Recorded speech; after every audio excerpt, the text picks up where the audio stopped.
Les damos la bienvenida a este nuevo encuentro del ciclo de cafés científicos organizado por la Secretaría de Estado de Ciencia, Tecnología e Innovación de la provincia de Santa Fe, en colaboración con la Universidad Nacional del Litoral, la Universidad Católica de Santa Fe, la Universidad Tecnológica y el CONICET Santa Fe. Queremos agradecer antes que nada la presencia del Ministro de Economía, el contador Ángel Ciara, la Secretaria de Ciencia y Técnica de la Universidad Nacional del Litoral, la doctora Erika Ines, al Secretario del Sistema Hídrico, Forestal y Minero, Roberto Tión, al Director del Proyecto de Piscicultura de la provincia, Carlos Corbalán, y al Diputado Nacional con mandato cumplido, Miguel Barrios. Y a todos los que están presentes también. Bueno, en esta oportunidad nos visitan el doctor Andrés Ciara, es investigador asistente del IBR CONICET, y coordinador del proyecto Acuario Río Paraná, y la doctora Vanina Villanova, investigadora postdoctoral del IBR CONICET. El tema de hoy es el nuevo acuario de Rosario, investigación, recreación, preservación a orilla del Paraná. Los dejo con los expositores. Bueno, muchas gracias por la invitación. ¿Dónde conviene estar? Ahí. A la gente de la Secretaría de Ciencia y Tecnología.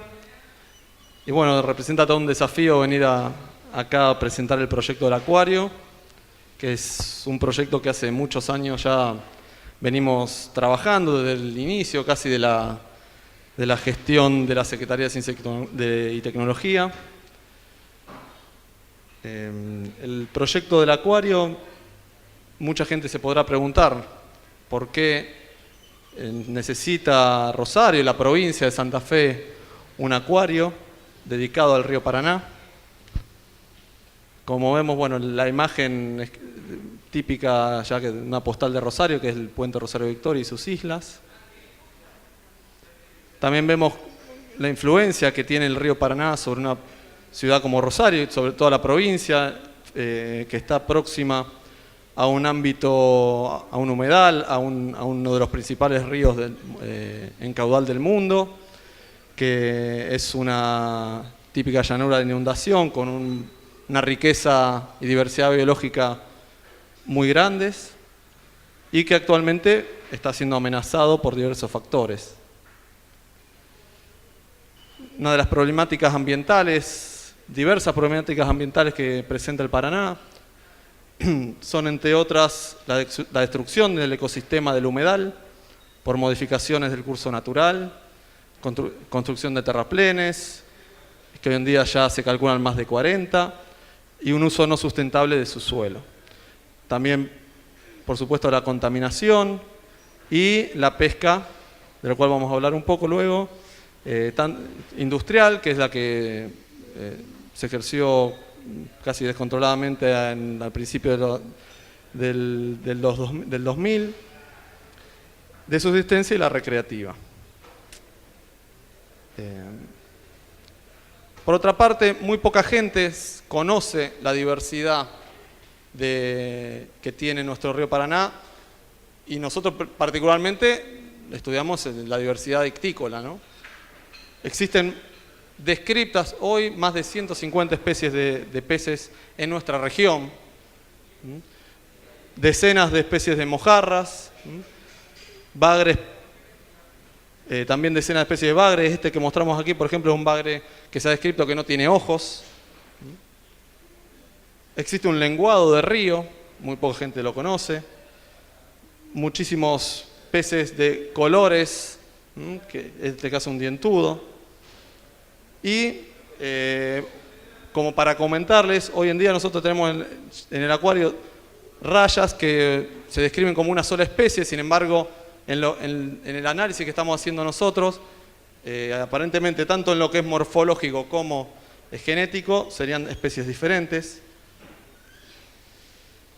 Y por lo tanto, claramente está faltando difundir en la sociedad esa riqueza del río y ese potencial biológico que tiene nuestro humedal. Quería antes de seguir con la parte de escribir un poco el proyecto y lo más importante, el grueso que va a ser el proyecto científico que estamos llevando adelante, quería hacer un poco de historia, porque el acuario de Rosario, tal vez muchos en Santa Fe no lo sepan, pero tiene una historia, una larga historia. Ya en la década del 30, las represas que se generaron en el río Paraná para obtención de energía hicieron disminuir mucho las poblaciones de peces presentes en el río Carcarañá. Y las empresas que hicieron esas represas, preocupadas por esa problemática, donaron el terreno lindero al Parque Alem, y junto con el municipio, el Estado, lo donaron a condición de que se construya un acuario y un centro de investigación dedicado a estudiar las especies que estaban siendo afectadas, entre ellas el pejerrey y el dorado, y repoblar los ríos de esas especies. Ese era un poco el objetivo que tenía ese centro. Ese centro se dio en llamar la Estación Hidrobiológica de Rosario, que ya funcionaba en la década del 40. Estas son las imágenes del edificio de la casa, que actualmente es de la Dirección Nacional de Acuicultura, que está y va a seguir estando en ese lugar. Este es el emplazamiento del viejo acuario, donde hoy, un poco al costadito, se está construyendo el nuevo. Y este edificio, un poco ampliado, es el sector donde hoy en día está funcionando el laboratorio de biotecnología acuática a través del proyecto que tiene el CONICET con la SECTEI. Estos, por ejemplo, para ser un poco gráficos, son el tipo de acuarios que existían en la vieja Estación Hidrobiológica de Rosario. Y, de hecho, la Estación Hidrobiológica de Rosario dio lugar a publicaciones sobre las especies del Paraná. Estos son algunos de los que pudimos recuperar. Y informes sobre actividades pesqueras que ocurrían en Rosario, por ejemplo en la década del 60, describiendo los volúmenes de especies, las especies, por ejemplo, todavía en esa época se capturaban pacú en la zona de Rosario, que hoy ya no existen más. Y entonces cabe la pregunta, ¿no? ¿Qué significa hoy en día un acuario? ¿Cuál es el sentido de un acuario? En el ideario social, tal vez un acuario significa un gran tanque gigante con peces enormes, pasando por la cabeza, por arriba de nuestras cabezas. Para otros también significa un espacio donde se adiestran especies, ¿no? Un delfinario. Sin embargo, el concepto que nosotros tomamos para el acuario Río Paraná se basa y está bien descrito por la Asociación Mundial de Zoológicos de Acuarios. Un acuario en el siglo XXI se fundamenta en su papel de proporcionar conocimiento de los ecosistemas acuáticos y así elevar y realzar la comprensión pública de los mismos a fin de fomentar valores éticos de una conservación global. Consideramos nosotros entonces que es fundamental conocer nuestro río, nuestros ecosistemas, nuestras especies, difundir ese conocimiento para que la gente pueda apreciarlo, pueda quererlo y así cuidarlo, protegerlo. Bajo esas premisas, cuando nos acercamos como grupo de investigación, la doctora Silvia Ranz, que es la directora del grupo de investigación del Laboratorio de Biotecnología Acuática, se acerca a la Secretaría de Ciencia y Tecnología y comenzamos a armar un proyecto de investigación para que tenga lugar en ese espacio, en el espacio de la Estación Hidrobiológica del viejo acuario de Rosario. Y luego la provincia redobla la apuesta y dice, bueno, queremos construir algo nuevo, una estructura nueva, y nos convoca también a participar de esa nueva construcción. Comenzamos a observar diferentes dimensiones que iba a tener esa estructura. Una, por supuesto, central, que es la investigación científica sobre los peces del río Paraná. Otra que sería cómo generar la apropiación social de ese conocimiento, que la gente efectivamente conozca lo que se está haciendo, que no sea un centro de investigación cerrado, donde los científicos generen conocimiento que no se divulgue. Un centro de aprendizaje sobre los ecosistemas del humedal y su preservación. Y por supuesto un espacio lúdico recreativo que las familias puedan acercarse y disfrutar.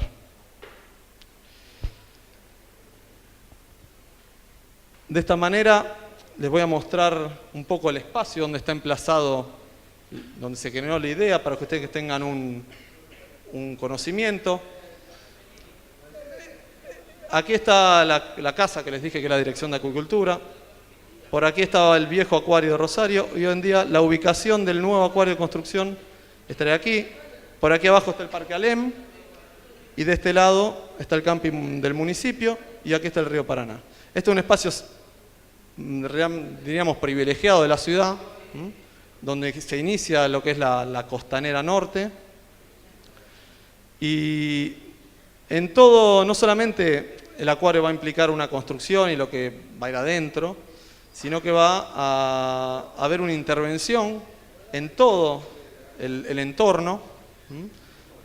Adelante, hoy desmejorado, va a haber un parque público renovado y por atrás, en un sector que hoy no tiene mucho uso público, se genera un parque con especies autóctonas del humedal, del litoral, y una laguna imitando un poco los ecosistemas de la isla, donde todo este espacio va a tener un recorrido abierto, un parque público que la gente podrá recorrer.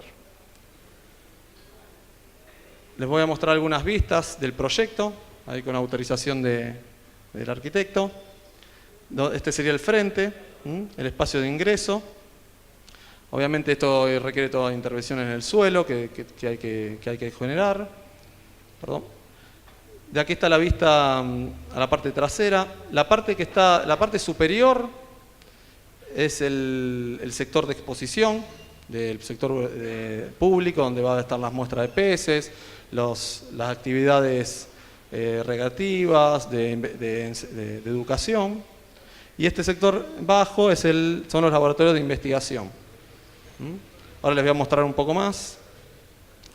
El centro de investigación, la estructura, y esto sería una vista interna de los tanques circulares, el tanque de 8 metros que está en el fondo y la isla central que va a poseer el centro de demostración y las peceras. Aquí les muestro una vista superior del plano del centro de investigación que está en la parte baja. Esto que ven aquí, lo gris, es agua. Esto es una isla, podríamos decir, donde va a haber tanques para tener especies que se van a usar en la investigación. Para, por ejemplo, la reproducción de especies migradoras como el pacú o el sábalo. Y estos tanques redondos son donde van a estar los reproductores de pejerrey. Aquí en este sector es el sector donde está el sector de eclosión y de cría de alevinos. Y este sector del otro lado, podemos decir que el sector limpio, donde va a estar el laboratorio de investigación de biología molecular y un cuarto de producción de alimentos y las oficinas. La planta superior, se lo muestro rápidamente, donde se ven los tanques, cómo van a estar ubicados, las peceras y la isla central, que va también a poseer especies de peces y una imitación de las islas del Paraná. Este es el ingreso. Va a haber un centro de usos múltiples y una biblioteca y laboratorio educativo.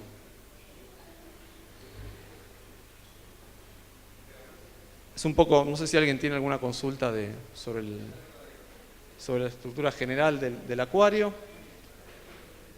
Ahora voy a pasar a hablar un poco de los proyectos de investigación que estamos realizando en el acuario.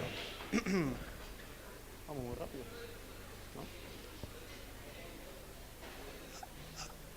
No traje fotos de cómo estaba antes de iniciar el ingreso nuestro al acuario. Podemos decir que este es luego de una gran limpieza y esfuerzo para construir las nuevas instalaciones. Este es el laboratorio de biotecnología acuática que tenemos actualmente en el edificio viejo. Son tanques donde los tanques grandes hay reproductores de pejerrey. En este sector es de eclosión y cría de alevinos, y este sector son los sistemas de recirculación cerrada donde se hace la experimentación que se están llevando adelante en el acuario. En este caso, es importante recalcar, son todos sistemas de recirculación cerrada con muy bajo uso de agua. Y el agua que usamos es de pozo.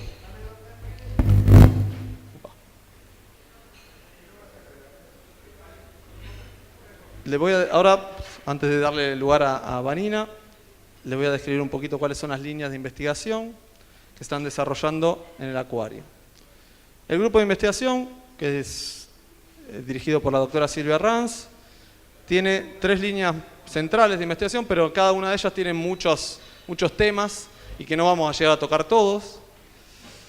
El primero es el estudio de genética de peces aplicada tanto a la acuicultura como a la conservación de recursos naturales. Para nosotros, ambos temas, tanto la acuicultura como la conservación, son ejes que tienen que ir de la mano, no pueden ir separados. Una acuicultura sin tener un ojo en la conservación puede ser muy dañina para el medio ambiente, pero a su vez, la conservación de especies puede verse muy beneficiada por una acuicultura sustentable para reducir la presión de pesca en los ambientes naturales. El segundo eje es un eje de investigación más básica, pero sin embargo que tiene derivaciones aplicadas al primer punto, que son los mecanismos moleculares involucrados en la regulación del crecimiento en peces, las hormonas y los factores que están involucrados en el crecimiento de los peces y su regulación. Y un tercer punto, que es más nuevo, que recién está arrancando, que es el desarrollo de técnicas de evaluación de la calidad de esperma y criopreservación de los mismos, que esto es muy importante cuando uno tiene una cría, un sistema de acuicultura funcionando y tiene genética de peces desarrollada, es decir, seleccionada, poder preservar esa genética mediante la criopreservación, por ejemplo, de los espermatozoides. Bueno, este es nuestro grupo. Quería destacar también que, bueno, no lo puse en las diapositivas, pero colaboramos también con el programa de acuicultura de la provincia y nuestro técnico de acuicultura Alexis y el técnico de mantenimiento Sergio D'Amelio estuvieron también trabajando en lo que es la construcción de redes para los ensayos experimentales que están teniendo lugar en San Javier. Bueno, ahora va a hablar un poco Vani. Bueno, buenas tardes. Yo voy a contarles un poquito sobre el primer objetivo, sobre la primera línea de investigación que estamos llevando adelante en el laboratorio. Esta línea comenzó hace aproximadamente 3 años. Yo me sumé al laboratorio con una beca postdoctoral y para llevar estos proyectos adelante. Como dijo Andrés, es necesario para tener una conservación del ambiente y una acuicultura sustentable, es necesario que ambos campos vayan de la mano y vayan avanzando juntos. Cuando tuvimos que decidir con cuáles especies íbamos a comenzar a trabajar, decidimos elegir aquellas que sean especies cultivables y que tengan un impacto, ¿sí? Tanto en la piscicultura como sobre el ambiente. Entonces decidimos... Ahí está. Comenzar a trabajar con pacú, sábalo, bagrerrandia, pejerrey, boga y surubí. Como ven en esta imagen, el pacú es la especie de mayor cantidad de cultivo en la zona del NEA de nuestro país. El sábalo es una especie que no es cultivada, pero tiene una alta sobrepesca y ha tenido un alto impacto sobre la modificación de su población. El bagre randia es un pez que puede ser cultivado en la zona templada, porque si se fijan, esta región es más cálida y esta región es templada, y las especies que pueden cultivarse en cada una no son las mismas, porque los requerimientos para cada especie los requerimientos son diferentes. Entonces, el pacú es una de las especies, es la especie más importante en la región más cálida, ¿sí?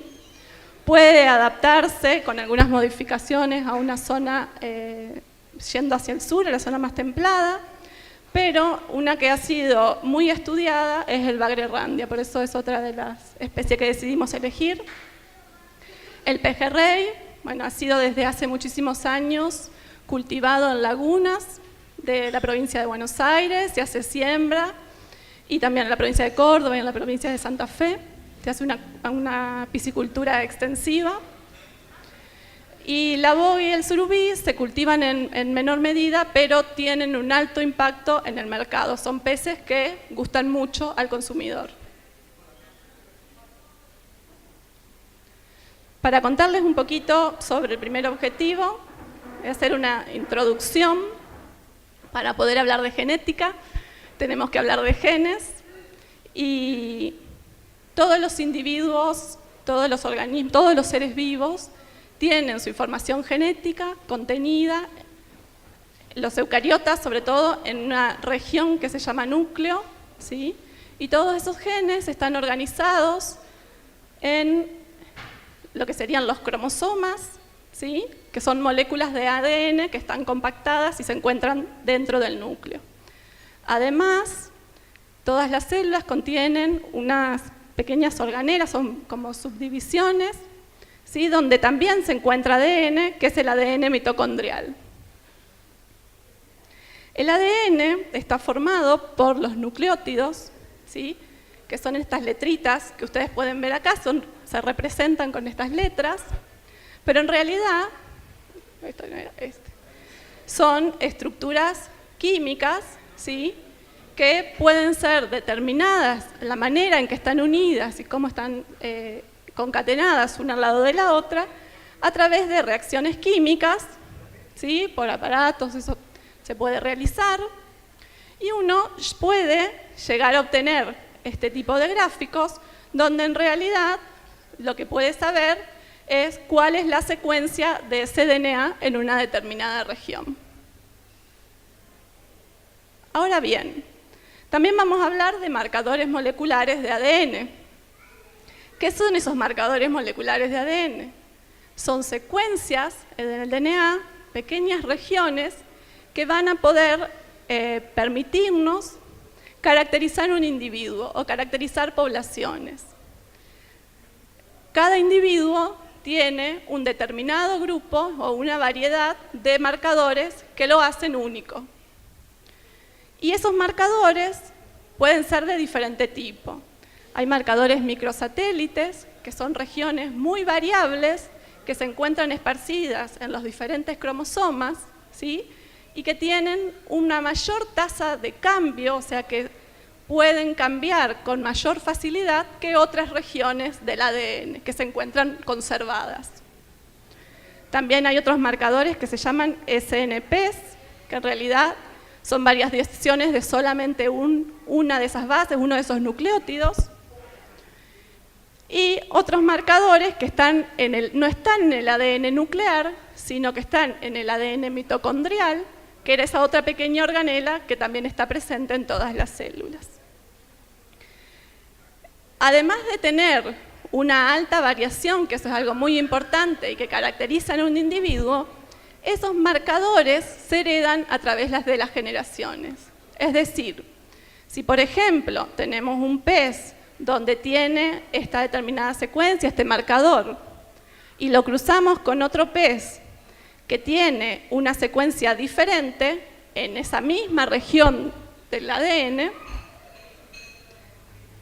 su progenie, es decir, sus hijos, van a tener una combinación de cada uno de esos marcadores. Uno que proviene del padre, que es el que está marcado en rojo, y uno que proviene de la madre, que es el que está marcado en amarillo.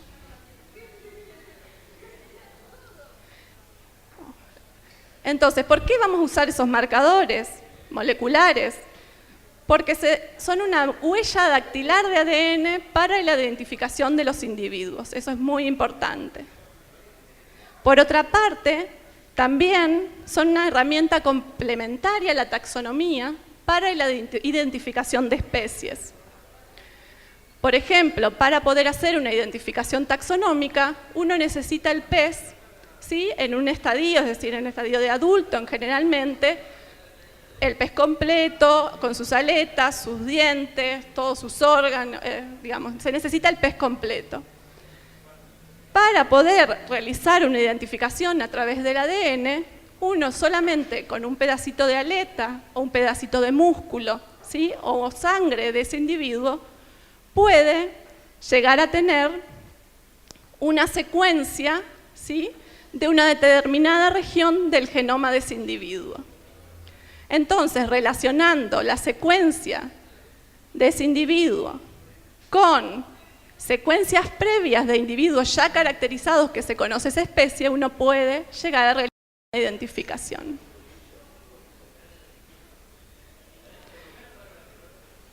Y otro punto muy importante es poder determinar cómo esos marcadores varían de individuo a individuo y en una población. Si nosotros conocemos la diversidad, las variantes de cada marcador que hay en una especie, en una población, podemos inferir cuál es la diversidad genética de esa población. ¿Y por qué es importante conocer la diversidad genética de una población? Pensemos que en este grupo de peces, cada color significa una cantidad de variantes diferentes de un grupo de marcadores. Al modificarse o variar las condiciones en el ambiente, esas características le van a permitir a algunos de esos peces poder adaptarse y poder perpetuar la especie ante un determinado cambio, ¿sí? Ante diferentes cambios en el ambiente, van a ser diferentes colores, fíjense los que están representados, algunos van a ser los mismos. Con lo cual, ¿sí?, el tener una alta diversidad genética en una población nos estaría, digamos, no sé si asegurando, pero sí facilitando que esa especie pueda perpetuarse ante modificaciones ambientales. ¿Qué es lo que estamos haciendo nosotros en el laboratorio? En primer lugar, comenzamos con el desarrollo de marcadores microsatélites para pacú, boga, pejerrey y surubí, que eran especies que no tenían marcadores microsatélites caracterizados o había muy poco de ellos en la literatura, ¿sí? Y para eso hicimos una secuenciación de parte de su genoma para conocer las regiones y poder desarrollar esos marcadores. El pacú, como les decía, es una de las especies, es la especie de mayor producción en el NEA, tengo mal esto, con 1.200.000 toneladas de producción al año. Si lo comparamos con la producción a nivel mundial o de otros países, es una producción baja, pero para nuestro país es una de las producciones más altas, junto con la de trucha, que está en primer lugar. Es muy apreciada por la calidad de su carne, por sus virtudes nutricionales. Se ha visto en la región del Paraná Medio y del Bajo Paraná una disminución en sus pesquerías, como decía Andrés, en los años 60 se reportaban presencia de pacú en la zona de Rosario. Hoy eso ya no se observa, ¿sí? En la provincia de Santa Fe y en la provincia de Entre Ríos está prohibida su pesca tanto comercial como deportiva. No así en otras provincias más hacia el norte, donde es un pez muy importante para la pesca comercial, para la pesca deportiva, perdón. Con los marcadores moleculares que desarrollamos, microsatélites para pacú, estamos evaluando, ¿sí?, una población natural. En realidad, estamos en la fase de colecta de muestras y estamos teniendo bastantes problemas, ¿sí? Eso lo hacemos a través del contacto con pescadores en las provincias de Corrientes y de Chaco. pero bueno, todavía el número de individuos que tenemos para evaluar la población natural es muy bajo, con lo cual todavía no lo hemos podido hacer. Sí pudimos evaluar una población de cultivo de un centro de reproducción de Pacú y observamos que la diversidad genética de los individuos de los cuales obtuvimos muestras era muy baja, y después hablando con los encargados del lugar nos dijeron que sí, que eso podía ser porque el número de reproductores que habían utilizado para obtener esas poblaciones era muy bajo. Con lo cual, al tener pocos padres, ¿sí?, todos los peces estaban emparentados. Y estamos con estos marcadores desarrollando una herramienta para hacer estudios de parentesco en Pacú. ¿Para qué queremos hacer estudios de parentesco en Pacú? Principalmente para realizar la organización de los reproductores, ¿sí?, en las granjas piscícolas.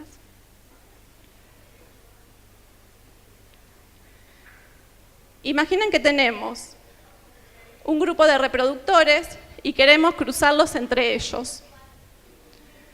Si los cruzamos al azar, posiblemente suceda que si hay algunos de estos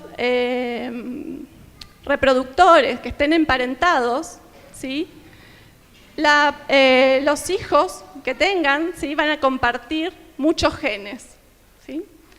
Esto, en un primer momento, si ese Pacú va a ser para cría, engorde y venta, en un primer momento no sería un problema. Pero sí que ese emprendimiento quiere seguir llevándose adelante, posiblemente a través de las generaciones, esto impacte negativamente y disminuya la producción. Entonces, si uno hace la evaluación, ¿sí?, con los marcadores de ciertas regiones del genoma de esos peces, puede conocer el grado de parentesco que van a tener esos peces. Y puede evitar, por ejemplo, donde están las cruces rojas, quiere decir que este pez y este pez comparten un alto número de marcadores, es decir, que no es conveniente su cruza. También podemos obtener índices que nos indiquen que tienen un cierto grado de genes compartidos, ¿sí?, donde no sería recomendable su cruza, pero si no queda otra opción se podría realizar. Y los que están en verdes quiere decir que este Pacú y este no comparten genes, no son familiares, ¿sí? Entonces uno podría llevar adelante la cruza sin ningún problema y sin riesgos de índices de endogamia alto. ¿Por qué es importante esto? Bueno, por un lado, para los productores, poder conocer y organizar los reproductores es importante para poder perpetuar, ¿sí?, su emprendimiento a largo plazo y para poder reponer sus reproductores cuando vayan pasando los años con los hijos de estos mismos, conociendo cómo va a poder hacer las cruzas. Por otra parte, también es importante para la conservación de los recursos. ¿Por qué? Porque un productor, ¿de dónde obtiene los reproductores? Los obtiene del río, ¿sí? Y a medida que va pasando el tiempo, cuando tiene que reponerlos o cuando va observando que existen problemas, ¿sí?, en el crecimiento y con el desarrollo de sus crías, va nuevamente al río, ¿sí?, tiene que adaptar, domesticar nuevamente esos reproductores. Y por otro lado, de esta manera se podría evitar esa vuelta al río a sacar nuevos reproductores y además, si existieran escapes de una granja piscícola al medio ambiente, ¿sí?, si uno garantiza que los individuos que se obtienen tienen una alta diversidad genética, esto no tendría un impacto tan negativo en la diversidad que existe en el río. Eso en cuanto a Pacú. En cuanto a pejerrey, como les decía, se realiza cultivo extensivo en nuestro país y es muy importante para la pesca deportiva y además se obtiene una carne blanca y que es muy aceptada en el mercado. Entonces, en nuestro laboratorio se decidió estudiar y llevar adelante el cultivo del pejerrey Gran Paraná, que es el pejerrey que se observa anualmente durante el invierno, que sube por el Río de la Plata y llega hasta, creo que hasta acá, hasta la zona de Santa Fe. ¿Sí? Y la pregunta era, bueno, ¿podemos usar estos reproductores? ¿Son los mismos, es la misma especie que se encuentra en las lagunas de Buenos Aires, de la provincia de Buenos Aires? ¿Es un pez que viene desde el mar? Bueno, todas esas preguntas comenzaron a surgir, dado que teníamos que escoger qué población íbamos a usar para reproducir.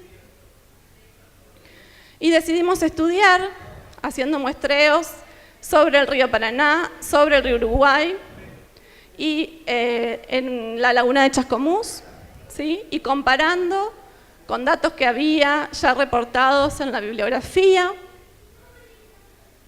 Y lo que observamos es que en realidad, genéticamente, ¿sí? Los peces que se encuentran, la especie que se encuentra en el mar y la especie que sube por el río Paraná y Uruguay y la especie que está en el grupo de peces que están en las lagunas de Chascomús son muy, muy similares, ¿sí?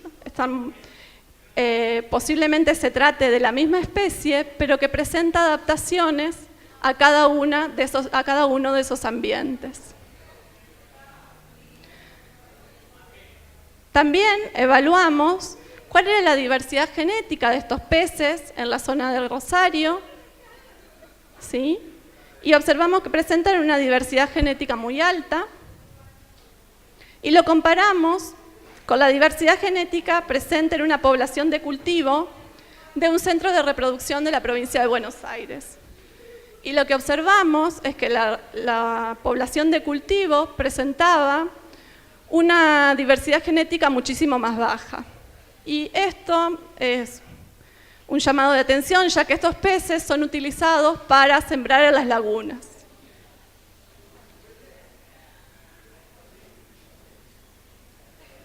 Finalmente, en cuanto a la evaluación de diversidad genética, también estamos trabajando con sábalo. Bueno, es una especie muy importante, ya que es la especie de agua dulce que más se exporta, la más se exporta en Argentina. Su pesca se encuentra regulada y su papel en el ecosistema es muy importante, ya que es la base de la cadena trófica, ¿sí? Este trabajo lo estamos realizando en colaboración con una investigadora de la Universidad del Litoral, la doctora Eva Rueda. Gracias por venir, Eva. Y bueno, lo que les puedo contar es que lo que estamos observando es que las poblaciones presentan actualmente una diversidad genética muy, muy alta. Otro proyecto que también tiene que ver con marcadores, pero tiene que ver con la identificación de especies, y es el que estamos desarrollando hace un par de años. Nos sumamos al proyecto de códigos de barras de la vida, ¿sí? Que es un proyecto a nivel mundial para la identificación de especies a través de la utilización de un gen mitocondrial, ¿sí? Nuestro proyecto se centra en los peces de la región del predelta, ¿sí? De la zona de Rosario y islas de Victoria. En este proyecto se colectan vouchers porque se debe generar una colección en un museo para poder comparar el código genético que uno obtiene con la taxonomía realizada por un especialista. Para eso también nos contactamos con una taxónoma de la Universidad Nacional de La Plata, Florencia Brancolini, que está trabajando en colaboración con nosotros, ya que, bueno, nosotros no tenemos esa experticia. Y además de tener una colección de vouchers, hay una colección de tejidos que queda disponible en el museo para que cualquier grupo pueda hacer uso de esa colección de tejidos y no necesite nuevamente ir a muestrear al río. Hasta el momento hemos secuenciado la región de un gen mitocondrial de 88 especies. Y bueno, actualmente estamos llevando adelante los análisis para ver, bueno, las relaciones de esas especies y estamos continuando con los muestreos.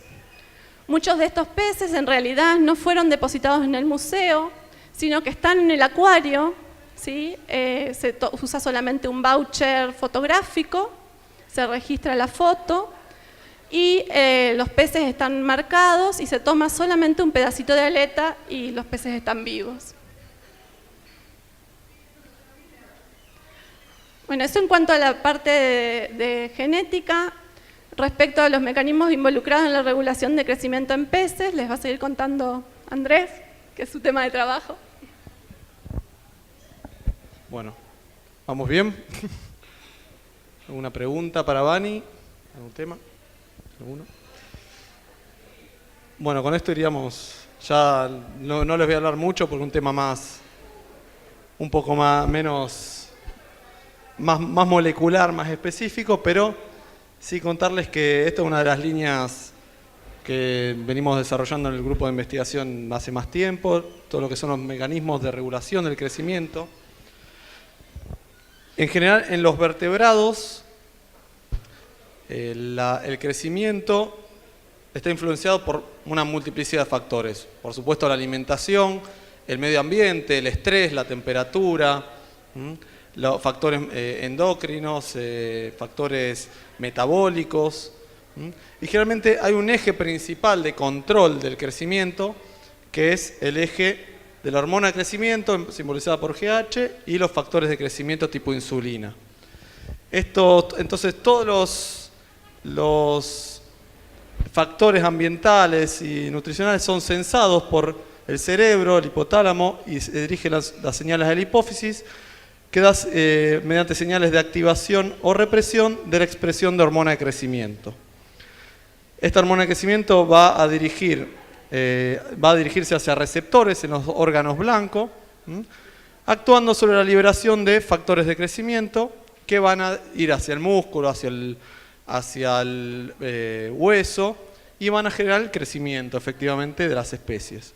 A su vez, estos tejidos blancos tienen sus propios factores, liberan sus propios factores de crecimiento, y la hormona, bueno, y hay toda una cuestión de retrocruzas entre ellos, y factores que controlan, que modulan ese crecimiento, como por ejemplo un gen que estamos estudiando, que es la miostatina, que inhibe el crecimiento muscular. Nuestro grupo lleva en estos años caracterizado en pejerrey y actualmente los últimos también en pacú y surubí, caracterizado los genes de hormona de crecimiento, de factores de crecimiento 1, tipo insulina 1 y 2, de los receptores de la hormona y del inhibidor de crecimiento muscular, que es miostatina. A su vez, está evaluando marcadores que están, como lo decía Mani, SNPs o microsatélites, que están en esos genes y que nos pueden permitir seleccionar peces que tengan un marcador u otro, ya que esos marcadores pueden estar asociados a un mayor o menor crecimiento. Esa es una línea de trabajo que en el futuro puede dar lugar a lo que se llama selección asistida por marcadores. Es una selección, lo que es la selección genética, pero hecha más eficiente mediante el uso de marcadores moleculares. Un trabajo o una línea de trabajo muy interesante que llevamos adelante en relación al crecimiento es el estudio del crecimiento de las fibras musculares en relación, por ejemplo, a la administración de hormona de crecimiento. En este caso, esta hormona de crecimiento es producida en forma recombinante por nosotros en el laboratorio, es decir, es producida en bacterias, la hormona de crecimiento de pejerrey. Y se la administramos a los peces en condiciones controladas de laboratorio y pudimos observar, por ejemplo, que el músculo, el factor de crecimiento tipo insulina 1 aumenta, al administrar hormona el tipo 2 disminuye y la miostatina aumenta. Esto nos llamó la atención. ¿Por qué? Porque si bien era esperable que un factor de crecimiento aumente, la miostatina, que es un inhibidor del regulador del crecimiento muscular, también subió. ¿Y qué ocurrió entonces? Que las fibras musculares, si bien aumentaron en volumen, en promedio, al aumentar la concentración de hormona de crecimiento, disminuyó el número de fibras de bajo diámetro. ¿Y esto qué quiere decir? Que se fueron perdiendo fibras pequeñas y al final los peces dejaron de crecer. O sea, al principio se dio un crecimiento expandido y luego dejaron de crecer. Otro experimento en el que evaluamos los mismos factores fue hambreando los peces, es decir, los peces están acostumbrados fisiológicamente a sufrir periodos de inanición, es decir, de que no consumen alimento. ¿Por qué? Porque no está disponible el medio ambiente. Entonces tienen mecanismos que regulan esa falta de alimento para evitar el crecimiento. ¿Por qué? Porque los peces crecen toda la vida. Entonces sus hormonas tienen que decirle al pez, cuando no tiene alimento, bueno, paremos de crecer. Sin embargo, hay un efecto que se observa en acuicultura, que es que los peces que son sometidos a un tiempo de hambreado, 15 días por ejemplo, luego cuando son realimentados crecen más y incluso algunas veces superan a los peces que fueron crecidos normalmente, con alimentación normal. Lo que nosotros observamos, que no tengo la imagen, pero les cuento, es que cuando había hambreado, disminuye el IGF-1, es decir, que no hay, esto que implica que no hay direccionamiento de las nuevas fibras hacia las fibras existentes, pero subía tanto IGF-2 como subía IGF-2 y disminuía miostatina. ¿Esto qué hace? Que lo que estamos tratando de confirmar nosotros es que hay un aumento de la proliferación de las fibras pequeñas, de los precursores de las fibras, que acumulan esos precursores y cuando se reinicia la alimentación están disponibles esos precursores para empezar a formar fibras nuevas. Y esta será la causa por la cual una realimentación a veces genera un crecimiento exacerbado en los peces que previamente fueron sometidos a ese hambreado. Entonces, un poco en esa línea de investigación, nosotros estamos también trabajando con la preparación de alimentos de diferente composición y observando qué ocurre con esos alimentos con la expresión de los diferentes factores para poder conocer de antemano, según la composición, cuál es el efecto sobre el crecimiento en los peces. Entonces, como perspectiva de nuestro trabajo de investigación, teniendo en cuenta estos ejes que fuimos contándoles, tenemos el desarrollo de un test para evaluación de la diversidad genética, de la organización de los stocks de reproductores, que de hecho ya están los marcadores, como les contó Vanina, puestos a punto, desarrollados, pero hay que terminar de armar un poco la herramienta para dar el servicio. De hecho, ya hemos contactado con muchos productores que podrían hacer uso del mismo. Por otra parte, todo el programa de estudio de marcadores asociados a características de importancia comercial, como es el crecimiento y en caso de PACU, la resistencia a bajas temperaturas, va a ser utilizada para planes de selección genética, asistida por marcadores y para estudios de repoblamiento en el caso de que sean requeridos. Por otra parte, estamos trabajando en la optimización de los alimentos. La idea es, en el programa de acuicultura de la provincia, poder trabajar con las empresas de la provincia que producen alimento para asesorarlas en la composición alimentaria.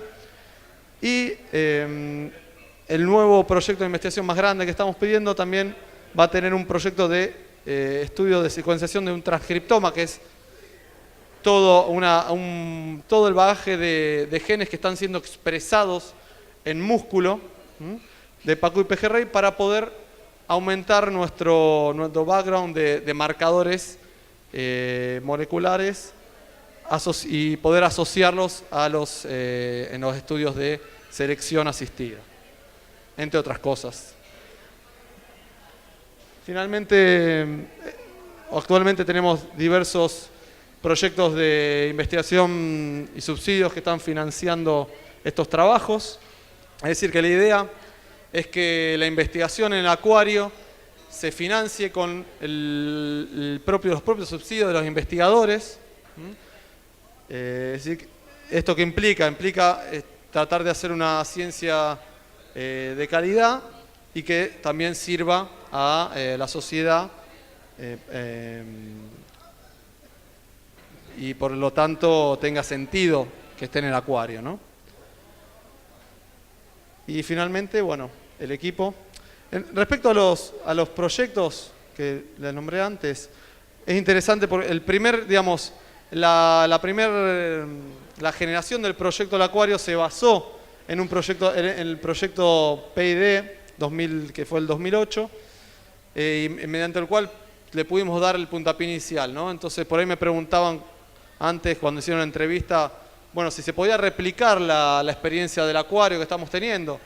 Y bueno, yo creo que encontrando gente, grupos que tengan iniciativa y tengan proyectos, realmente podría ser una experiencia replicable. Y bueno, finalmente este es el grupo. Aquí están faltando esta es Silvia Ranz, la directora del proyecto de investigación. Está faltando nuestros técnicos, el técnico de agricultura, que es Alexis Gringer, y los técnicos de mantenimiento. Y también nombrar que la idea nuestra es tratar de crecer en base a lo que nos puedan aportar otros, ¿no? Porque realmente cuando empezamos éramos pocos y que sabíamos poco, y ahora sabemos poco, pero por lo menos estamos conectados. Así que estamos trabajando, incluso hicimos yo y Vanina estancias postdoctorales en España, en el grupo de Paulino Martínez, que son especialistas en genética de rodaballo. Tenemos colaboraciones con Brasil, con Uruguay, con la Universidad de la República de Uruguay, con grupos de Argentina, por supuesto, aquí en la Universidad del Litoral, de Estados Unidos, y bueno, esperamos seguir conectando y generando nuevos colaboradores. Creo que nada más. Y les dejo esta frase que les dejamos esta frase que realmente me parece muy significativa, porque la dijo Raúl Ringelet en su publicación sobre la estación hidrológica de Rosario, que en 1940, y realmente cuánto tiempo perdimos, ¿no? Teniendo en cuenta la época en la que se construyó la estación hidrológica, y que lamentablemente las idas y vueltas políticas y económicas de nuestro país hicieron que este esfuerzo inicial se perdiera en el tiempo, y bueno, ahora intentaremos recuperarlo lo mejor que podamos. Muchas gracias.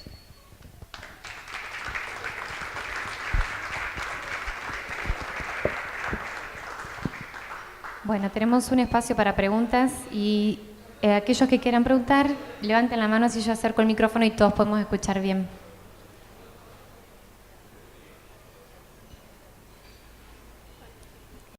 Buenas noches. Yo le quisiera preguntar sobre la primera parte que hablaron del acuario en sí. ¿Qué marco teórico manejan para realizarlo? Cuando hablan de apropiación social del conocimiento, ¿qué conceptos de museología tienen para realizar ese acuario, digamos? ¿O qué concepciones subsacen?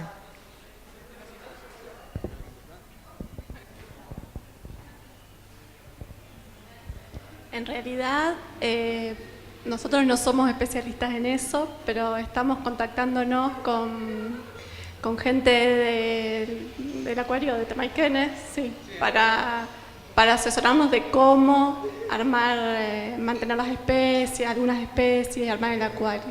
Pero el concepto en realidad surgió de un taller que se hizo donde se convocó a gente de la ciudad, bueno, estaba convocada toda gente de Rosario, de talleres ecologistas, y la idea principal es representar el humedal, ¿sí? Y las especies del río, y poder mostrar esa diversidad y cómo sería una interacción entre ellas. Esa es nuestra idea, y que eso pueda llegar y pueda, digamos, ser transmitido. Pero para eso sí necesitamos convocar a gente que sea especialista en cómo armarlo, digamos, porque nosotros no tenemos ese conocimiento en museología ni en acuarismo.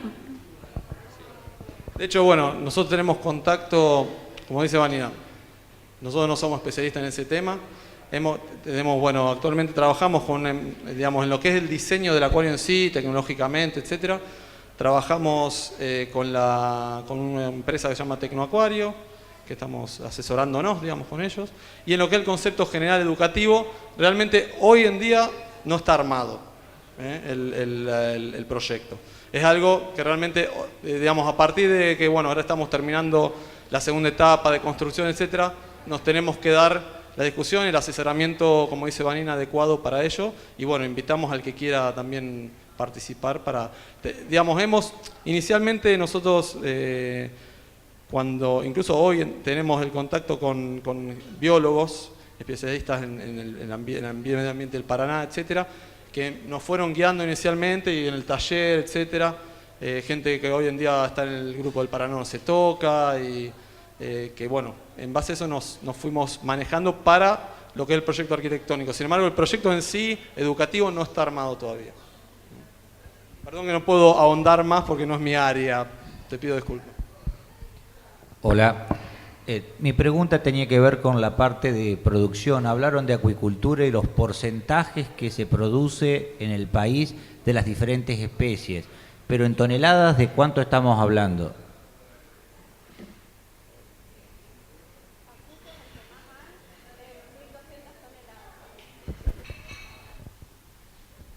Pacú, que es el que más se produce, son 1.200 toneladas anuales, digamos, en el último año. Y desde el año 2010 al 2012 hubo una duplicación en la cantidad de producción. Duplicación, sí. Sobre todo en Pacú. Principalmente en la región del NEA, ¿sí? Chaco, Formosa, Misiones.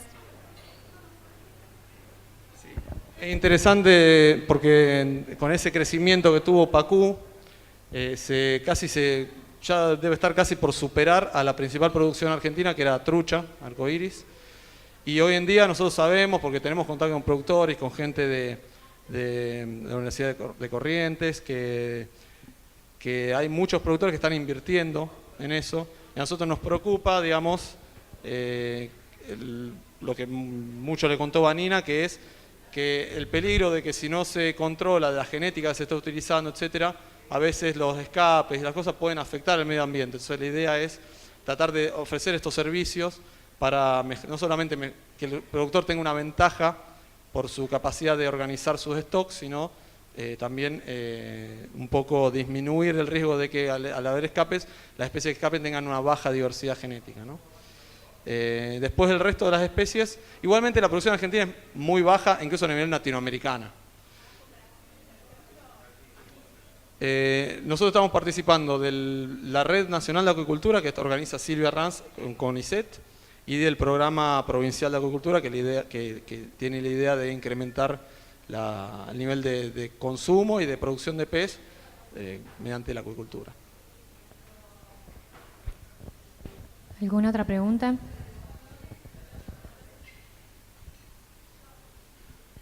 Yo quería saber, la idea es recrear el humedal de forma artificial o recrearlo, porque me perdí en esa parte, digamos, donde vos pusiste porque en realidad humedal hay, digamos, como para ver, digamos, la idea es recrearlo en el ambiente del acuario o artificialmente o como apropiarse de una zona que ya es humedal.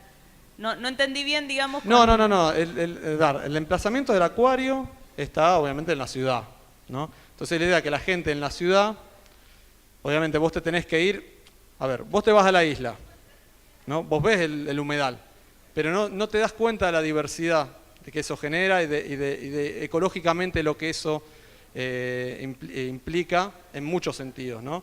En biodiversidad, en las posibilidades para la producción sustentable, en el uso que la gente le da y le dio históricamente a las islas, porque hay comunidades y las poblaciones isleñas son muy particulares, ¿no? Y la gente no conoce la realidad de eso. Parece que el isleño simplemente está ahí, lo ocupa el espacio de una manera caótica, pero no es así. Entonces, a nosotros nos interesa mostrar esos ecosistemas, esa diversidad y también mostrar la interacción humana con la isla y las posibilidades de interacción digamos, históricas y que no dañen y que no produzcan un cambio en el humedal.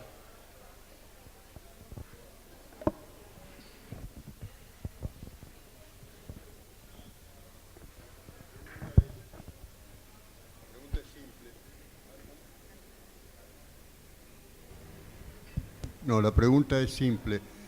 Si en este estudio del humedal y del río hay algún análisis sobre la invasión de especies exóticas que vienen con los barcos con los barcos de ultramar que vienen a cargar cereales, y que esto puede estar evidentemente, entre comillas, contaminando el humedal autóctono, y qué peligro puede traer esta invasión exótica de, por ejemplo, crustáceos y alguna otra especie que no pertenece a nuestro ambiente. Nosotros no estamos estudiando eso, pero sé que hay grupos que sí están, sobre todo investigando la parte de crustáceos, evaluando el impacto, digamos, que puede llegar a tener, el reemplazo de la fauna, autóctona, ¿sí? La competencia y el cambio también de alimentación de los peces que comen esos crustáceos, ¿sí? Pero nosotros no estamos haciendo ese estudio. Sé que hay grupos que sí están estudiándolo. Lo que sí nosotros estamos en conocimiento es, sobre todo en la parte de cultivo, de, por ejemplo, en Brasil, de la existencia de híbridos, ¿sí? Que se cultivan y que hay escapes, y que esos híbridos se pueden reproducir con la fauna local, con la fauna autóctona.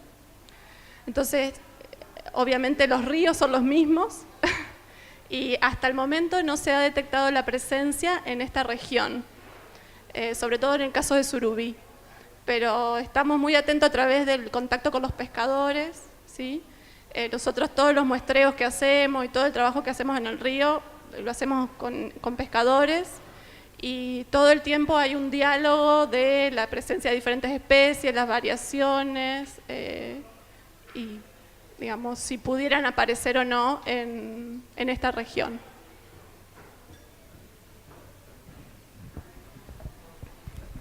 Sí, nada, comentar sobre el tema de especies exóticas. Nosotros cuando entramos al acuario, las especies que se estaban estudiando, que existían en el acuario en ese momento como una especie de desarrollo, eran Carassius, que son una especie exótica. Se estaba intentando generar cría de trucha, y en los piletones estaban llenos de tilapias, que es también una especie de cultivo exótica, que de hecho tilapia se cultiva en provincias como Formosa, que no está prohibido el cultivo. Sin embargo, nuestro interés siempre, de un primer momento, fue el estudio del desarrollo de especies nativas para la acuicultura, lo cual no es fácil, porque poder hacer acuicultura en serio implica muchísimos elementos a tener en cuenta, desde la reproducción. No se puede hacer acuicultura tomando alevines del medio o todo el tiempo reproductores del medio ambiente, eso no es sustentable. Entonces, por lo menos nuestro aporte en eso, si bien no lo estudiamos directamente, fue siempre intentar o llevar al desarrollo de las especies nativas. Bueno, ¿qué tal? Buenas noches. Yo trabajo en el Instituto Nacional de Limnología, que un poco en base a la pregunta que hizo el ministro, en ese lugar sí se está estudiando, que es un instituto de CONICET que queda acá en Santa Fe, se está estudiando desde hace, tiene más de 50 años el instituto. Se ha estudiado el caso del crustáceo, del molusco invasor, que justamente la hipótesis actual dice que pudo venir en agua de lastre de los buques internacionales. Se detectó un aumento, digamos, durante los primeros años de la abundancia de la especie. De hecho, se reportó que la boga se sigue alimentando hoy actualmente en gran abundancia de este molusco que se llama Limnoperna fortunei.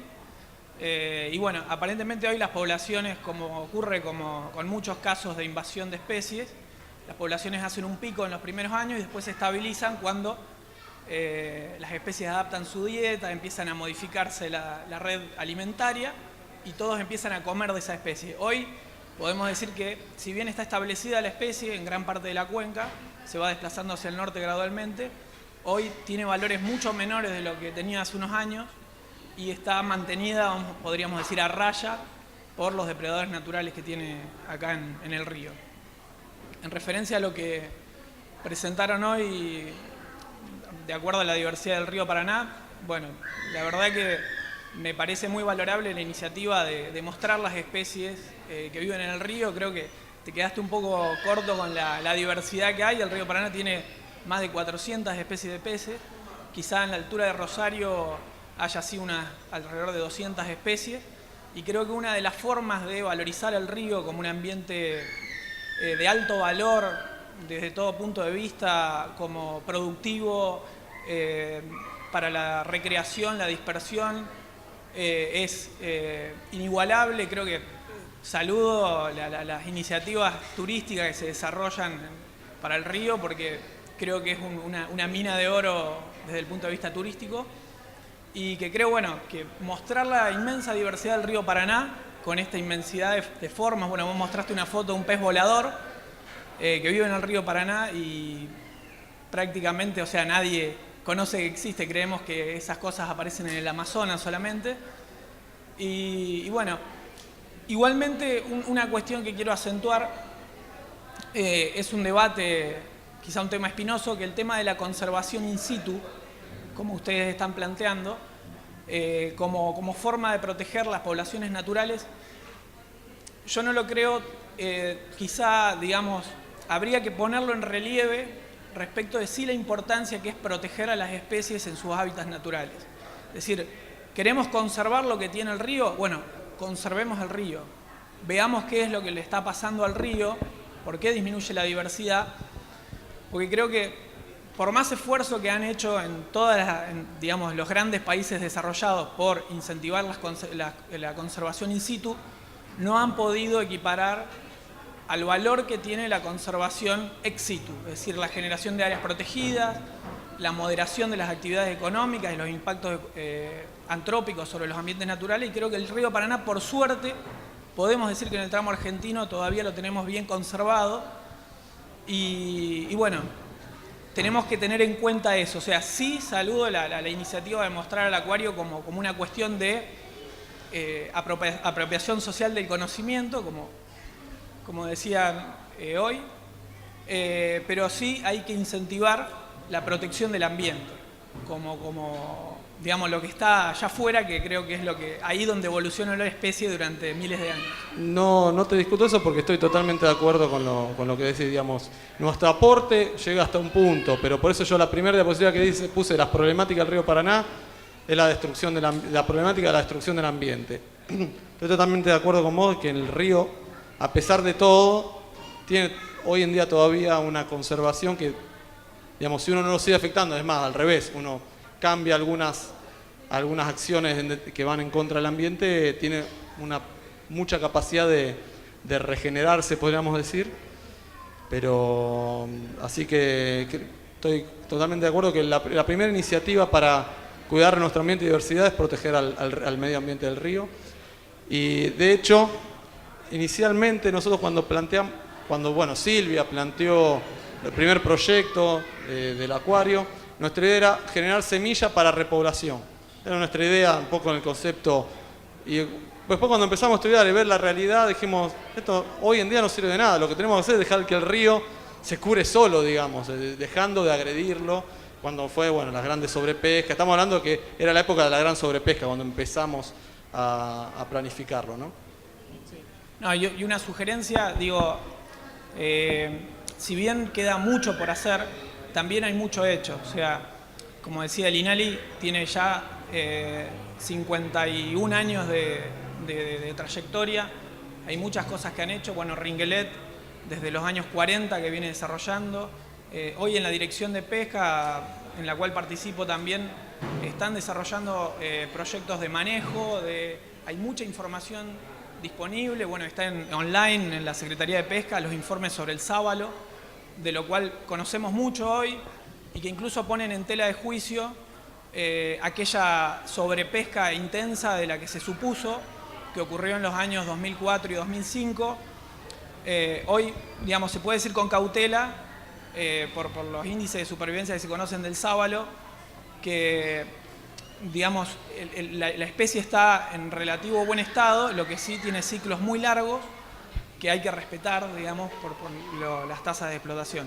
Así que, digo, les sugiero, los invito a integrarse también a la estructura que hay desde los estamentos nacionales que están llevando a cabo proyectos de acuicultura, de investigación pesquera, que creo que va a ser muy rica la interacción.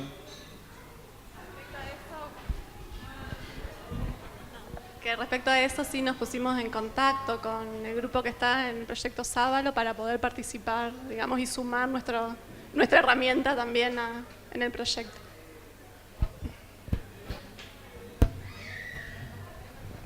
Sí, hola.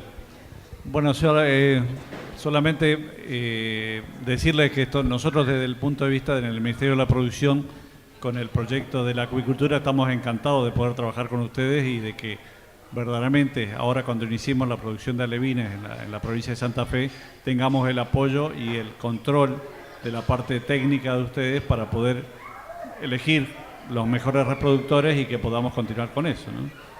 Y una acotación en cuanto a las especies exóticas, decir de que a mí lo que me preocupa de las especies exóticas son las invasoras, no las no invasoras, dado que la trucha arcoíris es una especie exótica y en este momento la tenemos en toda Argentina.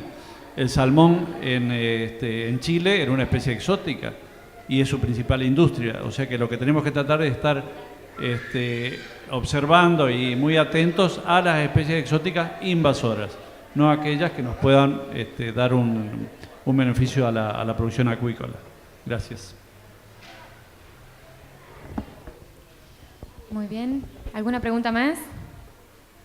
Bueno, entonces damos por finalizado este café. Muchas gracias, Viviana y Andrés, y gracias a todos por compartirlo con nosotros.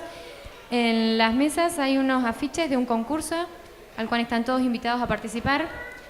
Y también hay unas fichitas para poder cargar sus mails y poder recibir información de futuros cafés y otras actividades que organiza la Secretaría. Gracias.